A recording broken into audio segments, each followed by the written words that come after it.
गांव जहां दिन में भी पेड़ डराते थे, ये छोटा सा गांव पहाड़ियों के बीच बसा था। हवा में एक रहस्य था, जैसे हर पेड़, हर शाखा और हर पत्थर की अपनी कहानी हो। यहाँ की रातें अंधकार से भरी रहती थीं और जैसे जैसे रात का साया गहराता, गांव का माहौल और भी भयावह हो जाता। गांव के लोग कहते थे कि कुसुमा टांड में कुछ अदृश्य ताकतें बसी हुई हैं। कहानियां तो बहुत सुनी थीं, लेकिन वीरान मलिक जैसे सीधे साधे लड़के के लिए ये सब कुछ ज्यादा गंभीर नहीं था। वह हमेशा इन बातों को केवल किस्से समझता था, लेकिन उसे कभी महसूस नहीं हुआ था कि ये किस्से अब उसकी असल जिंदगी में घुसने वाले थे। उम्र 22 साल, स्वभाव सीधा सादा, लेकिन भीतर एक गहरी भावनाओं का सागर ख्वाब। गांव से बाहर निकलकर एक नई जिंदगी शुरू करना। वह जानता था कि इस छोटे से गांव में उसकी कोई पहचान नहीं है। गांव के खेतों में दिन का सूरज धीरे धीरे ढलने लगा था। वीरान मलिक अपने खेतों में काम करने के बाद अब घर की ओर लौट रहा था। उसके कदम थके हुए थे और आंखें नींद से बोझिल। वह जब पीपल के वृक्ष वाले मोड़ से गुजर रहा था, तब अचानक उसे अपने कानों में एक ठंडी हंसी सुनाई दी। एक नशीली, रहस्यमयी हंसी, जैसे वह हंसी न केवल उसकी सुनने की क्षमता तक पहुंच रही हो, बल्कि उसकी आत्मा के भीतर भी गूंज रही हो। वीरा आन, किसी ने उसका नाम लिया। यह आवाज इतनी धीमी और गहरी थी कि वीरान को कुछ समय तक समझ ही नहीं आया कि आवाज कहां से आई। लेकिन जैसे ही उसने सिर घुमाकर देखा, कुछ भी नहीं था, सिर्फ काली रात और सन्नाटा। लेकिन फिर एक और विचित्र घटना घटी। जैसे ही उसने आगे बढ़ने का सोचा, उसकी आंखों के कोने में कुछ हलचल सी महसूस हुई। पीपल के पेड़ के पास एक परछाई खड़ी थी। यह कोई इंसान नहीं था, बल्कि एक औरत का रूप था। वह औरत जो जमीन से कहीं ऊपर हवा में लहराती हुई नजर आ रही थी। उसके बाल घने, काले और बिखरे हुए थे। उसकी आंखें छात की तरह पीली थीं और उसकी हड्डियां जैसे हवा में झूल रही थीं। वह परछाई धीरे धीरे वीरान के पास आती गई और फिर एक साथ नहीं थी। क्या यह केवल मेरी आंखों का धोखा था? वीरान ने खुद से पूछा और तेजी से अपने कदम बढ़ाए। वह रात की घटना वीरान के दिमाग से बाहर नहीं जा रही थी। उसकी आंखों में थकावट और चौंकने का मिश्रण था। जैसे ही सुबह हुई, धनेशा मलिक, जो वीरान की मां थी, ने उसे देखा और चिढ़ाते हुए पूछा, क्यों जर्द पड़ा है चेहरा तेरा, वीरान? वह समझ नहीं पाया कि उसने पिछले दिन जो कुछ भी देखा था, वह उसके चेहरे पर इतनी गहरी छाप छोड़ गया था। कुछ नहीं मां, बस थकावट है। वीरान ने अपनी आवाज को सामान्य रखने की कोशिश की, लेकिन धनेशा ने उसका चेहरा नजदीक से देखा। उसकी आंखें तिरछी हो गईं। तू कुछ छुपा रहा है बेटा। वीरान चुप रहा, क्योंकि वह स्वयं भी यह नहीं समझ पा रहा था कि उस रात का जो कुछ भी घटित हुआ, वह क्या था।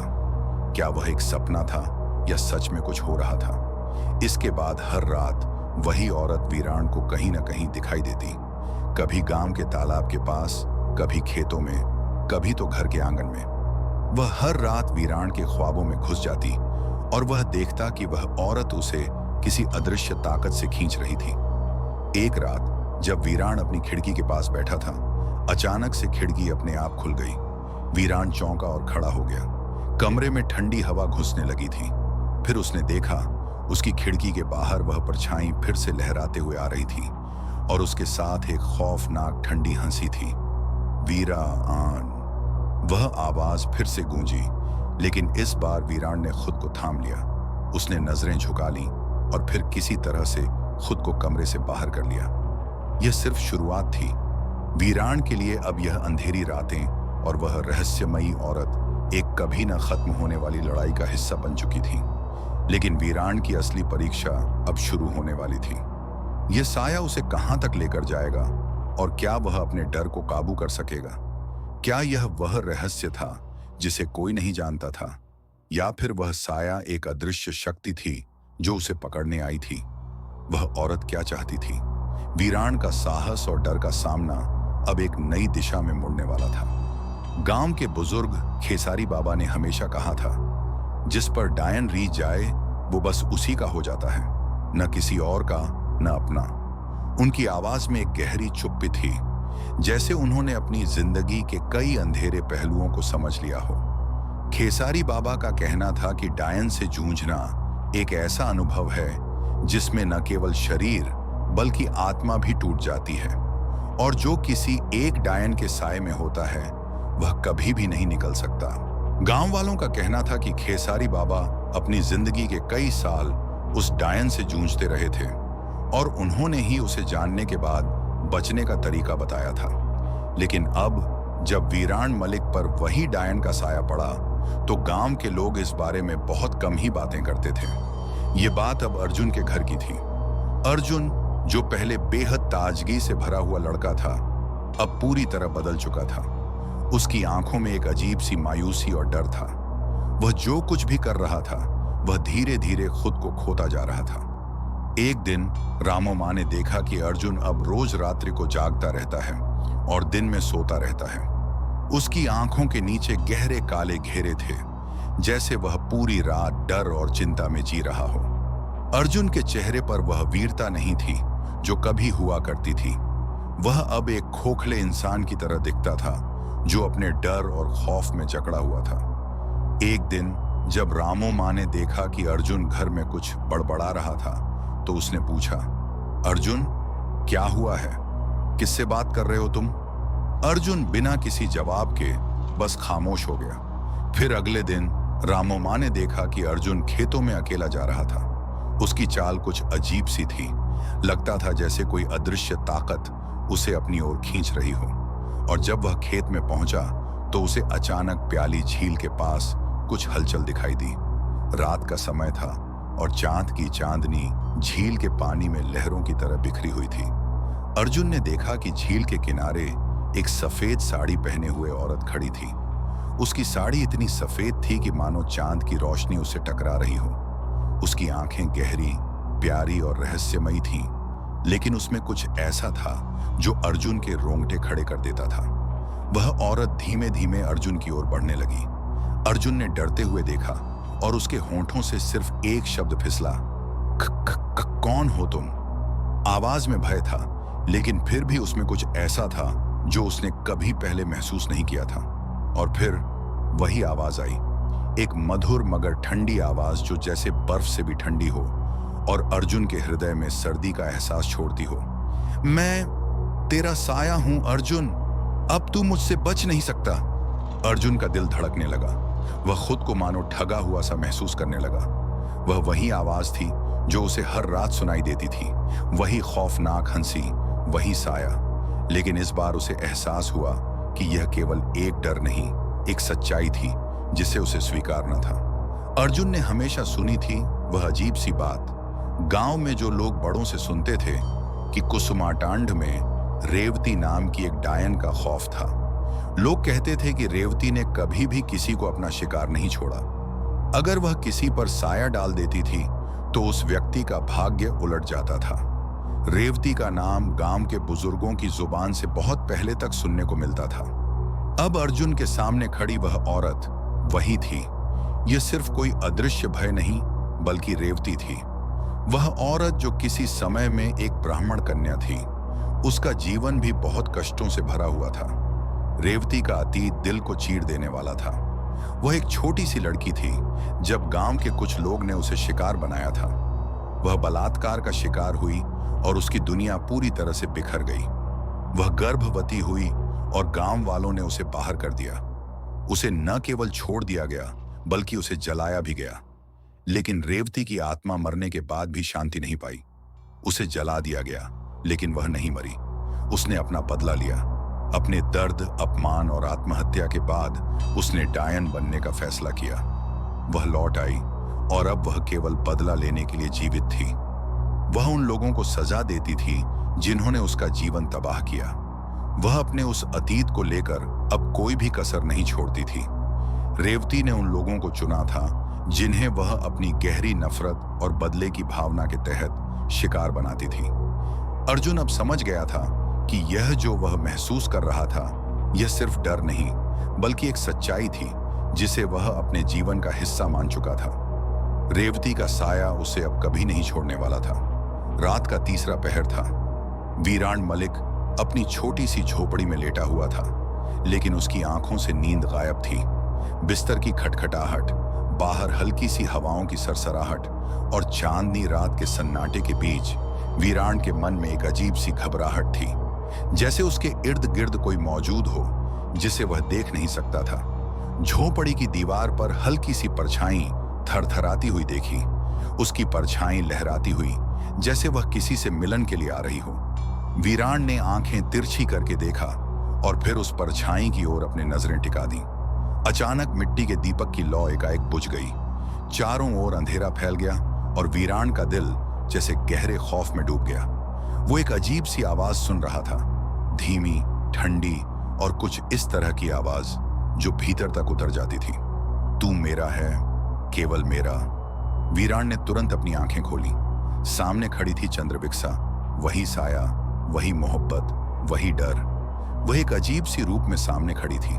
उसकी लंबी उड़ते बाल चेहरे का आधा भाग ढका हुआ था और उसकी आंखें जलती हुई लाल थीं, जैसे उनमें आग हो। वह महिला पैरों से ऊपर उठी हुई थी, जैसे वह हवा में तैर रही हो। उसके सफेद कपड़े जैसे किसी मृतक का कफन हो। सफेद साड़ी के बीच से उसकी कांपती हुई धड़कन जैसे वीरान के दिल में गहरी सर्दी घोल रही थी। लेकिन डरावनी होने के बावजूद उसकी आंखों में कुछ ऐसा था जो वीरान के भीतर तक उतर गया। आंखों में दर्द और मोहब्बत दोनों का मिलाजुला रूप था। ऐसा लगता था जैसे वह अपने भीतर गहरी पीड़ा को छिपाए बैठी हो और किसी को उससे नफरत नहीं थी, बल्कि एक पुरानी जंगली प्यार की चाहत थी। चंद्रविक्षा ने धीमे स्वर में कहा, मैं तुझसे कोई बैर नहीं रखती वीरान, मैं तो तुझे अपनाने आई हूं। जो मुझसे प्रेम करता है वह अमर होता है, मगर इंसान नहीं रहता।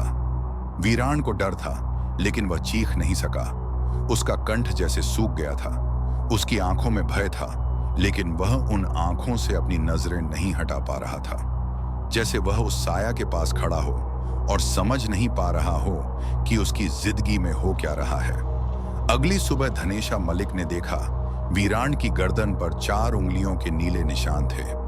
उसके गहरे नीले निशान को देखकर धनेशा का दिल धक धक करने लगा। उसकी आंखों में वह दर्द था जो उसने पहले कभी नहीं देखा था। वीरान का चेहरा और भी ज्यादा पीला और सुस्त हो गया था। वह जैसे किसी गहरे ख्वाब के बीच से निकलकर आया था, लेकिन उसका ख्वाब बहुत डरावना था। उसने भैरव बाबा को बुलाया। ये वही भैरव बाबा थे जिनका नाम सुनते ही लोग खौफ से कांप उठते थे। गांव के लोग कहते थे कि भैरव बाबा ने शमशान में साधना की थी और उन्हें तंत्र मंत्र में माहिर माना जाता था। भैरव बाबा अक्सर गुफाओं में रहते थे। रात के अंधेरे में उनका नाम सुनकर लोग जंगलों में तंत्र मंत्र की साधना करने की बात करते थे। उन्हें जंगलों में देवी देवताओं की पूजा करते देखा गया था और उनका नाम सुनते ही गांव वालों के मन में डर समा जाता था। भैरव बाबा के पास किसी का भी दुख संवेदनाओं का समाधान हो सकता था, लेकिन उनका तरीका हमेशा रहस्यमय और भयानक होता था। भैरव बाबा ने वीरान को देखा। उन्होंने वीरान के माथे पर राख लगाई और फिर गंभीर स्वर में कहा, चंद्रविक्षा ने तुझे चुन लिया है वीरान। अब या तो तू उसकी बनावट में समा जाएगा या किसी शमशानी तंत्र से बच सकता है, वह भी अगर तुझे मोह उसके मोह से ज्यादा हो। वीरान चुप था। उसकी आंखों में डर था, लेकिन उसके अंदर एक अजीब सा भावनात्मक उतार चढ़ाव भी था। वह समझ नहीं पा रहा था कि वह चंद्रविक्षा से कैसे बच सकता है। भैरव बाबा की बातें वीरान के दिल और दिमाग पर असर कर रही थीं। अब वीरान को हर रात महसूस होने लगा था कि चंद्रविक्षा उसकी जिंदगी में समा चुकी है। उसे लगता कि वह कहीं ना कहीं अपने अस्तित्व को खो रहा है, जैसे उसका शरीर उसकी गिरफ्त में हो।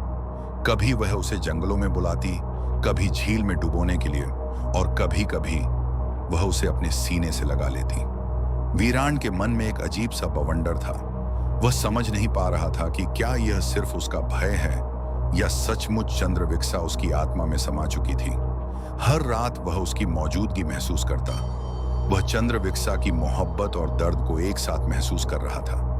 उसकी आंखों में कुछ ऐसा था जो वीरान के लिए बहुत खतरनाक था, जैसे वह शिकार हो चुका हो और अब किसी तरह से उसे बचने का कोई रास्ता न हो। यह एक खौफनाक दुआ और जादू था जो अब वीरान के दिल और दिमाग को जकड़ चुका था। वीराण मलिक ने सुबह की पहली किरण को देखा, लेकिन उसका मन फिर भी अंधेरे में था। रात की यादें जैसे उसकी आत्मा पर घेरा डाल चुकी थीं और वे उसकी आंखों के सामने तैर रही थीं। चंद्रविक्सा की आंखें, उसकी आवाज, वह अदृश्य सी ताकत, सभी उसे घेरे हुए थे। वीराण का मन हर वक्त एक ही सवाल से उलझा था। क्या वह सिर्फ एक आत्मा है या फिर उसके भीतर कुछ इंसान जैसा भी बचा है? जवाब तो न था, लेकिन वीराण जानता था कि उसके और चंद्रविक्सा के बीच कुछ ऐसा था जो न तो एक साधारण आत्मा का था और न ही किसी सामान्य इंसान का। वह एक गहरी दुविधा में था। दोपहर का समय था जब वीराण ने गांव के पुराने स्कूल की टूटी फूटी छत पर बैठने का फैसला किया। वहां की ठंडी हवा और सुनसान माहौल ने उसे जैसे एक पल के लिए सुकून का एहसास कराया, लेकिन उसके अंदर का भय और आशंका अभी भी उसे पीछा कर रहे थे। छत के एक कोने में एक पुराना लकड़ी का संदूक रखा हुआ था जो समय और धूल के नीचे दबा था। वीराण ने उसे खोला। उसके अंदर एक काली मटमैली डायरी रखी थी जिस पर धुंधला सा नाम लिखा था, चंद्रा ब्रह्म भट्ट 1938। वीराण का दिल धक धक करने लगा। इस नाम ने उसे झकझोर दिया था। यही वही नाम था जिसके बारे में उसने कभी सुना था, वही चंद्रा जो बाद में चंद्रविक्सा बन गई थी। वीराण ने डायरी खोली।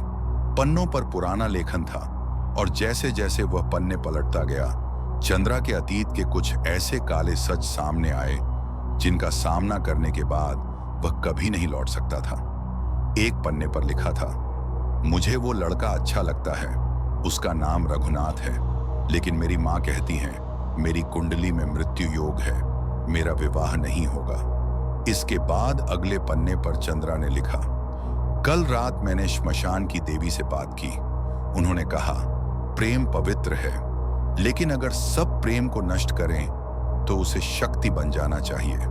चंद्रा के शब्दों ने वीराण के मन में डर और सहानुभूति दोनों पैदा कर दी। फिर उसने एक और शपथ ली थी। मैंने शपथ ली, रघुनाथ मेरा न हुआ तो कोई पुरुष इस गांव का अपना न होगा। वीराण की उंगलियां कांपने लगीं। यह वही चंद्रा थी जो अब चंद्रविक्सा बन चुकी थी।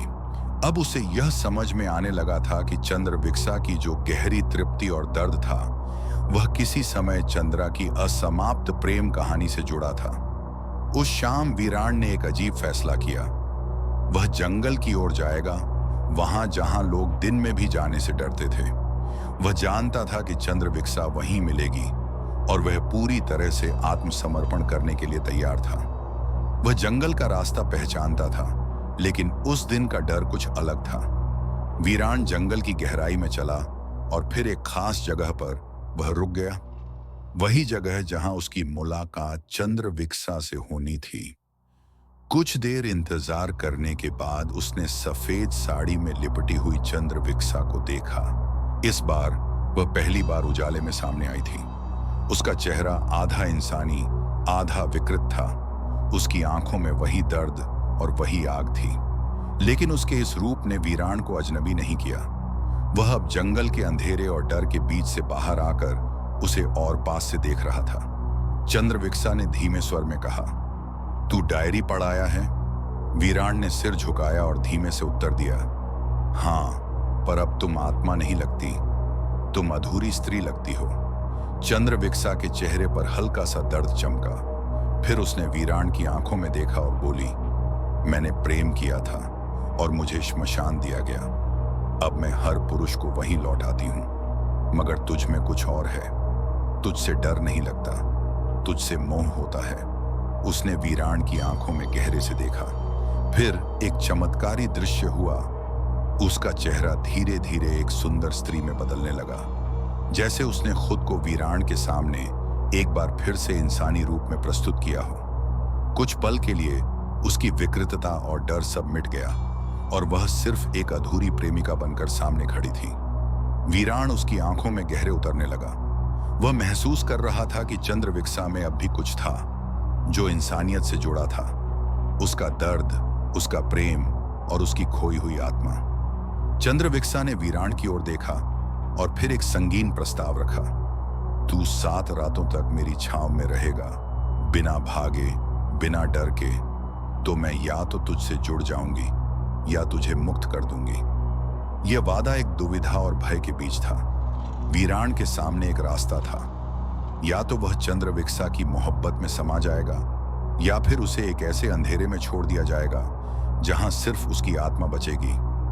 7 रातों की यह दावेदारी वीरान को जीवन और मृत्यु के बीच खड़ा कर रही थी। वीरान मलिक भैरव बाबा के बताए काले झील के किनारे बैठा था।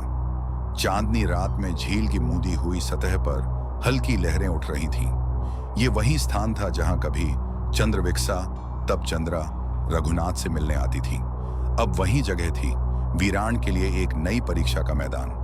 मैं तैयार हूं, वीरान ने खुद से कहा। उसकी आंखों में आत्मविश्वास था। अगर ये प्रेम है तो मैं डरूंगा नहीं।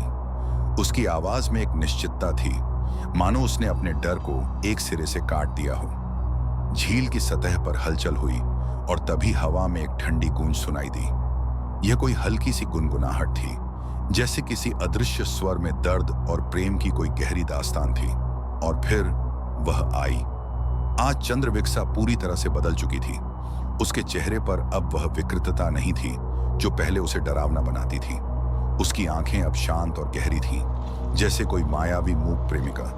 उसकी साड़ी की सफेदी चांदनी में और भी अधिक चमक रही थी, मानो वह खुद चांद के साथ मिश्रित हो गई हो। मेरे प्रेमी को जिंदा जला दिया गया था, वीरान, उसने अपनी आवाज में शोक और क्रोध की मिलीजुली ध्वनि के साथ कहा। उसकी चीखें अब भी मेरे अंदर गूंजती हैं। चंद्रविक्षा का चेहरा एक क्षण के लिए विकृत हुआ, फिर वह धीरे धीरे सामान्य हुआ। आज मैं तेरे संग वही गीत गाऊंगी जो मैंने उसकी मृत्यु से पहले गाया था। उसकी आवाज में एक घना दर्द था जो वीरान को गहरे अंदर तक महसूस हुआ। जो साथ जले वही सच्चा प्रीतम, जो राख हो वो अंतहीन जीवन। ना दिन बचे ना रात ठहरे, बस एक छांव जो आत्मा में बहके। जब चंद्रविक्षा ने यह गीत गाया तो उसकी आवाज में इतना दर्द था कि वीरान का शरीर शिथिल हो गया। उसने महसूस किया जैसे उसकी आत्मा खुद को किसी गहरी खाई में गिरता हुआ देख रही हो। यह गीत कोई सामान्य संगीत नहीं था, बल्कि एक शाप था जो मौत और प्रेम की सीमा पर स्थित था। वीरान का शरीर हल्का महसूस हुआ, मगर मन में अजीब सी बेचैनी थी। वह डर नहीं रहा था, लेकिन एक मोह का एहसास उसे बंधक बना रहा था। उसी रात गांव में एक खौफनाक घटना घटी। श्यामल चौधरी, एक नवविवाहित युवक जिसकी शादी कुछ ही दिन पहले हुई थी, उसकी लाश मिली। उसकी आंखें फटी हुई थीं और गर्दन पर वही नीले उंगलियों के निशान थे जो चंद्रविक्षा के साथ जुड़ी हुई हत्याओं से जुड़े थे। उसकी लाश गांव के तालाब में मिली थी। गांव में अफवाह फैल गई, डायन लौट आई है, और इस अफवाह ने गांव की धरती को सिहरन में डुबो दिया। धनेशा मलिक ने वीरान से पूछा, तू कुछ छुपा रहा है ना? उसकी आंखों में संदेह था। वीरान ने चुपचाप कहा, मैं उसकी परछाई में हूं और शायद वो मेरी रूह को खींच रही है, पर यह खिंचाव डर नहीं, कुछ और है। चंद्रविक्षा ने वीरान से अगले दिन रात का वादा किया।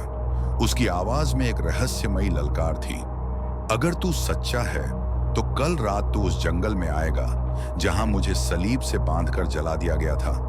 वीरान ने बिना किसी संकोच के हामी भर दी। उसकी आंखों में अब डर नहीं था, बल्कि एक रहस्यमयी लालसा और तृष्णा थी। उसने महसूस किया कि अब वह चंद्रविक्षा से जुड़ने के लिए तैयार है और एक अनजानी ताकत उसे खींच रही थी। वीरान मलिक उस पुराने जंगल की ओर बढ़ रहा था जहां कभी कोई रात को नहीं गया था। जंगल की हवा में राख की महक थी और पेड़ों की फुनगियां जैसे किसी पुराने भजन का उल्टा स्वर गा रही थीं। हर कदम के साथ उसे अजीब सा महसूस हो रहा था, जैसे कुछ नापाक इरादे उसके रास्ते में खड़े हों। वहां एक पुराना पत्थर का सलीब था जिस पर चंद्रविक्षा को बांधकर जिंदा जला दिया गया था। उसका रूप अब नष्ट हो चुका था, पर आग के जले हुए निशान आज भी वहां खड़े थे। 84 साल बाद भी वह पत्थर का सलीब हल्की नीली आग से जल रहा था। उस पर इंसानी नाखूनों के निशान थे, जैसे किसी ने मृत्यु के कगार तक पहुंचने के लिए संघर्ष किया हो। वीरान के सामने चंद्रविक्षा खड़ी थी। उसकी आंखें अब लाल नहीं, बल्कि नीली और आंसू भरी हुई थीं। उसने कहा, यही मेरा अंत हुआ था और यही मेरा नया जन्म भी, लेकिन आज मैं किसी और को जलाना नहीं चाहती। उसकी आवाज में गहरी पीड़ा थी, जैसे वह अब सच्चाई से जूझ रही हो। वीराण ने पूछा, क्या तुम मुझे छू सकती हो? चंद्रविक्षा कांप गई। तू डरता नहीं मुझसे? वह हड़बड़ाकर बोली। वीराण ने उत्तर दिया, तू मुझसे डरती है, यह मैं जान चुका हूं। चंद्रविक्षा ने अपनी ठंडी पारदर्शी हाथ वीराण के गाल पर रखी। उसकी त्वचा ने वीराण के शरीर को शून्य में डूबते हुए महसूस कराया। उस स्पर्श से न तो कांटे उगे, न ही कोई चीखें सुनाई दी, बल्कि एक अजीब सी आग लगी, न जलाने वाली न बुझने वाली, बस खींचती हुई। और फिर पहली बार चंद्रविक्षा के गालों पर आंसू बहने लगे, वो आंसू जो सच्चे थे और जिनमें केवल दर्द और मोह था। रात में एक और मौत, और एक बंधन गांव के पंडित जगमोहन शास्त्री, जिन्होंने चंद्रा को डायन कहकर मौत दी थी, उनकी बिना सिर की लाश तालाब में मिली। गांव में हाहाकार मच गया। अब सबकी नजर वीराण पर थी, जो अब भी जिंदा था और पहले से अधिक शांत था। तीसरी रात, वो रात थी जो सोने नहीं देती। वीराण मलिक अकेले छत पर लेटा था और तारों के बीच एक तारा हिलता हुआ लग रहा था, जैसे कोई देख रहा हो। उसके अंदर एक हलचल थी, न प्रेम की न भय की, बल्कि किसी के अधूरे दुख की छाया, जो अब उसके अपने भीतर गूंज रही थी। अचानक वीराण को अपने कानों में किसी स्त्री की टूटी फूटी सी आवाज सुनाई दी। मैंने भी किसी से प्रेम किया था, मैं भी किसी की पत्नी बनना चाहती थी, पर मुझे सलीब पर टांग दिया गया। वीराण बैठ गया कांपते हुए। तू कौन है? उसने फुसफुसाया, और उत्तर आया, ठंडी हवा में लहराता, जैसे किसी ने रूह से बोला हो। मैं वही हूं जिससे तुम मिलने आते हो हर रात बिना बुलाए। सुबह गांव में कोहराम था। गणेश सोनी, जो पिछले दिन वीराण को डायन का साथी बता रहा था, अब मिट्टी में दबा हुआ मिला। सिर्फ उसका चेहरा बाहर था और उसकी खुली आंखें स्थिर थीं। उसकी छाती पर खुरच खुरच कर लिखा गया था, जो सच्चाई से भागेगा मिट्टी उसे खा जाएगी। गांव की औरतें चीख रही थीं, बुजुर्ग मंत्र बुदबुदा रहे थे, और जवान लड़के वीराण से बचकर चलने लगे थे। अब वीराण केवल एक मनुष्य नहीं रहा था, वो दो दुनियाओं का पुल बन चुका था। एक ओर जीवन, दूसरी ओर प्रेत। चंद्रविक्षा अब उससे बात नहीं करती थी, बल्कि उसे महसूस करती थी। वो आती नहीं थी, उसके चारों ओर घुल जाती थी। कभी उसकी परछाई लंबी हो जाती, कभी पानी में उसका अक्स और दिखता। उस रात वीराण ने अपने कमरे के कोने में पुराना आईना साफ किया। आईने में उसका चेहरा नहीं था, वहां एक और चेहरा था, चंद्रविक्षा का, जिसकी आंखें शांत थीं, लेकिन कह रही थीं, तू अब मेरा रास्ता है। अब मुझे मोक्ष तभी मिलेगा जब तू मेरी कहानी सुनकर मुझे समझेगा।